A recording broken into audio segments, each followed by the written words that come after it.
মায়া, মায়া তুমি আমারে বাঁচাও। মায়া, জামাল, কি হয়েছে? মায়া, মায়া আমি অন্ধকারে ডুবে যাইতেছি। তুমি আমারে বাঁচাও মায়া, তুমি আমারে বাঁচাও। আপনি কোনো টেনশন করেন না, আমি আছি। আল্লাহ বদসুরত ৪৮ শেষ পর্ব ইগল টিম সারোয়ার কিরণ কথা ইসলাম নতুন বাংলা নাটক ২০২৬। হ্যালো বন্ধুরা, নতুন কিছু পাওয়ার জন্য চ্যানেলটাকে সাবস্ক্রাইব করুন। দীর্ঘ প্রতীক্ষার অবসান ঘটিয়ে অবশেষে প্রচারিত হয়েছে বদসুরত নাটকের ৪৮তম ও শেষ পর্ব।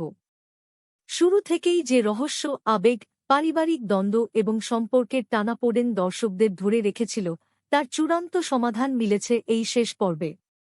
তাই শুরু থেকে শেষ পর্যন্ত প্রতিটি মুহূর্ত ছিল উত্তেজনা আর আবেগে ভরপুর। শেষ পর্বের শুরুতেই দেখা যায় এতদিন ধরে লুকিয়ে থাকা একের পর এক সত্য সামনে আসতে শুরু করে। পরিবারের সদস্যরা বুঝতে পারেন ভুল বোঝাবুঝি আর মিথ্যা অভিযোগের কারণে অনেক নির্দোষ মানুষকে কষ্ট পেতে হয়েছে। যারা নিজেদের স্বার্থে অন্যদের জীবন নিয়ে খেলেছিল, তাদের মুখোশ ধীরে ধীরে খুলে যায়। গল্প যত এগোতে থাকে ততই পরিষ্কার হয় যে সত্যকে কখনো চিরদিনের জন্য চাপা দিয়ে রাখা যায় না। বহুদিনের গোপন তথ্য প্রকাশ পাওয়ার পর পরিবারের মধ্যে নতুন করে আলোচনা শুরু হয়। কেউ নিজের ভুল স্বীকার করে, কেউ ক্ষমা চায়, আবার কেউ সম্পর্ক বাঁচানোর শেষ চেষ্টা করে। নাটকের সবচেয়ে আবেগঘন মুহূর্ত আসে যখন দীর্ঘদিনের বিচ্ছেদ, অভিমান এবং ভুল বোঝাবুঝির অবসান ঘটিয়ে পরিবারের মানুষগুলো আবার একত্রিত হয়। তাদের চোখের জল, অনুশোচনা এবং ভালোবাসা দর্শকদেরও আবেগাপ্লুত করে তোলে। অন্যদিকে যারা অন্যায়ের পথ বেছে নিয়েছিল, তাদের বিরুদ্ধে একের পর এক শক্ত প্রমাণ সামনে আসে। সত্য প্রকাশের পর তারা আর নিজেদের নির্দোষ দাবি করতে পারে না।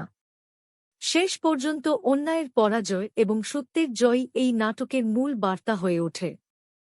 শেষ পর্বে প্রতিটি চরিত্রের অভিনয় ছিল প্রাণবন্ত এবং বিশ্বাসযোগ্য। আবেগঘন সংলাপ, শক্তিশালী গল্প এবং সুন্দর উপস্থাপনা পুরো নাটককে আরও আকর্ষণীয় করে তুলেছে। বিশেষ করে শেষ কয়েক মিনিটের ঘটনাগুলো দর্শকদের মনে দীর্ঘদিন পর্যন্ত থেকে যাবে। নাটকের সমাপ্তিতে নির্মাতা একটি ইতিবাচক বার্তা দিয়েছেন, সম্পর্ক টিকিয়ে রাখতে বিশ্বাস, ভালোবাসা এবং ক্ষমার কোনো বিকল্প নেই। মিথ্যা যত শক্তিশালী মনে হোক না কেন, একদিন না একদিন সত্য তার জায়গা করে নেয়। সব মিলিয়ে বদসুরত ৪৮ শেষ পর্ব একটি আবেগঘন, রহস্যময় এবং হৃদয়স্পর্শী সমাপ্তি উপহার দিয়েছে। যারা শুরু থেকে নাটকটি অনুসরণ করেছেন, তাদের জন্য শেষ পর্বটি ছিল অপেক্ষার সার্থক সমাপ্তি। এই নাটক শেষ হলেও এর গল্প, চরিত্র এবং শিক্ষণীয় বার্তা দর্শকদের মনে দীর্ঘদিন বেঁচে থাকবে।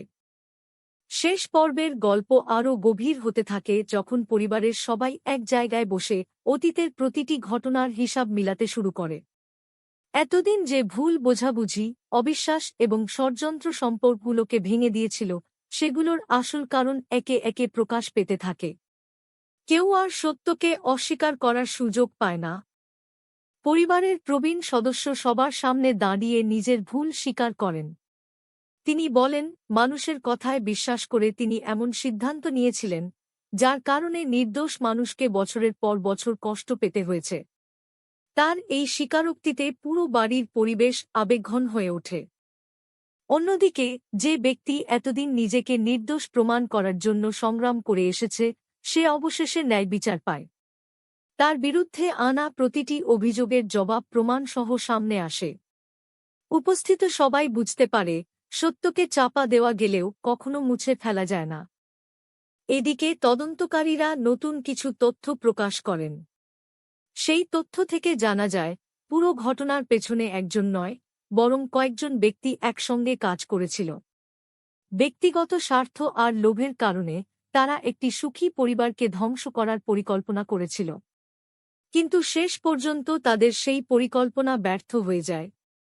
পরিবারের সদস্যরা সিদ্ধান্ত নেন, অতীতের ভুল নিয়ে আর এগিয়ে না গিয়ে নতুনভাবে জীবন শুরু করবেন। সবাই একে অপরের কাছে ক্ষমা চান এবং সম্পর্কগুলো আবার গড়ে তোলার প্রতিজ্ঞা করেন। বহুদিন পর বাড়িতে আনন্দের পরিবেশ ফিরে আসে। শেষ মুহূর্তে আরও একটি আবেগঘন দৃশ্য দেখা যায়। পরিবারের সবাই একসঙ্গে বসে ভবিষ্যতের পরিকল্পনা করেন। তারা বুঝতে পারেন অর্থ বা ক্ষমতার চেয়ে পরিবারের ভালোবাসা অনেক বেশি মূল্যবান। গল্পের সমাপ্তির দিকে এগোতে এগোতে নির্মাতা একটি গুরুত্বপূর্ণ বার্তা তুলে ধরেন, মিথ্যা সাময়িকভাবে জয়ী হলেও শেষ পর্যন্ত সত্যই বিজয়ী হয়। আর বিশ্বাস একবার ভেঙে গেলে তা ফিরিয়ে আনতে অনেক সময় লাগে। এভাবেই আবেগ, অনুশোচনা, ক্ষমা এবং ভালোবাসার মধ্য দিয়ে বদসুরত ৪৮ শেষ পর্ব দর্শকদের জন্য একটি স্মরণীয় সমাপ্তি উপহার দেয়। শেষ দৃশ্যটি যেন সবাইকে মনে করিয়ে দেয়, জীবনের সবচেয়ে বড় শক্তি হল সত্য, আর সবচেয়ে বড় সম্পদ হল নিজের পরিবার। পরিবারে শান্তি ফিরে এলেও সবার মনে তখনও অনেক প্রশ্ন রয়ে যায়। এতদিনের সব ঘটনার পর কে কতটা দোষী আর কে কতটা নির্দোষ সেটা নিয়ে আলোচনা চলতেই থাকে। কিন্তু পরিবারের সবচেয়ে প্রবীণ সদস্য সবাইকে শান্ত করে বলেন, আজ থেকে আর কোনো বিভেদ নয়। আমরা সবাই মিলে নতুন জীবন শুরু করব। এই কথার পর বাড়ির পরিবেশ বদলে যেতে শুরু করে। যারা দীর্ঘদিন একে অপরের সঙ্গে কথা বলেনি, তারাও এগিয়ে এসে ভুল বোঝাবুঝির অবসান ঘটায়। চোখের জলে মিশে যায় বহু বছরের অভিমান। এদিকে তদন্তের শেষ ধাপ সম্পন্ন হয়।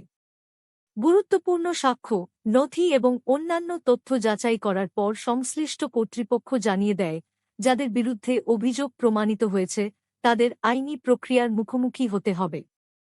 এতে নির্দোষ মানুষদের ওপর থেকে অন্যায়ের বোঝা নেমে যায়। গল্পের আরেকটি আবেগঘন মুহূর্ত আসে যখন পরিবারের সবাই একসঙ্গে বসে অতীতের সুখের স্মৃতি মনে করে। তারা উপলব্ধি করে অবিশ্বাস এবং ভুল সিদ্ধান্তই তাদের সবচেয়ে বড় ক্ষতির কারণ ছিল। এবার তারা প্রতিজ্ঞা করে ভবিষ্যতে কোনো গুজব বা মিথ্যা কথায় বিশ্বাস করার আগে সত্য যাচাই করবে। নাটকের প্রধান চরিত্র শান্তভাবে বলেন, ক্ষমা করা দুর্বলতা নয়। ক্ষমা করার জন্য অনেক বড় মনের দরকার হয়। এই সংলাপটি পুরো গল্পের মূল বার্তা হয়ে ওঠে। উপস্থিত সবাই তার কথায় সম্মতি জানায়। শেষ দিকে দেখা যায়, ভেঙে যাওয়া সম্পর্কগুলো আবার ধীরে ধীরে স্বাভাবিক হয়ে উঠছে। বাড়িতে ফিরে আসে হাসি, আনন্দ এবং স্বস্তি। ছোটরাও অনেক দিন পর নিশ্চিন্তে খেলাধুলা করতে শুরু করে। পরিবারের সবাই বুঝতে পারে একসঙ্গে থাকাই সবচেয়ে বড় শক্তি। নাটকের একেবারে শেষ মুহূর্তে নির্মাতা ভবিষ্যতের জন্য একটি ইতিবাচক বার্তা রেখে যান। সত্য, ভালোবাসা এবং পারস্পরিক বিশ্বাস থাকলে যেকোনো কঠিন পরিস্থিতি অতিক্রম করা সম্ভব। এই উপলব্ধির মধ্য দিয়েই শেষ হয় দীর্ঘ যাত্রা। সব মিলিয়ে বদসুরত ৪৮ শেষ পর্ব শুধু একটি নাটকের সমাপ্তি নয়, বরং সত্যের জয়, অন্যায়ের পরাজয় এবং পরিবারের বন্ধনের এক হৃদয়স্পর্শী উদাহরণ। শেষ দৃশ্যটি দর্শকদের মনে দীর্ঘদিন পর্যন্ত আবেগের ছাপ রেখে যায় এবং নাটকটির সমাপ্তিকে করে তোলে আরও অর্থবহ।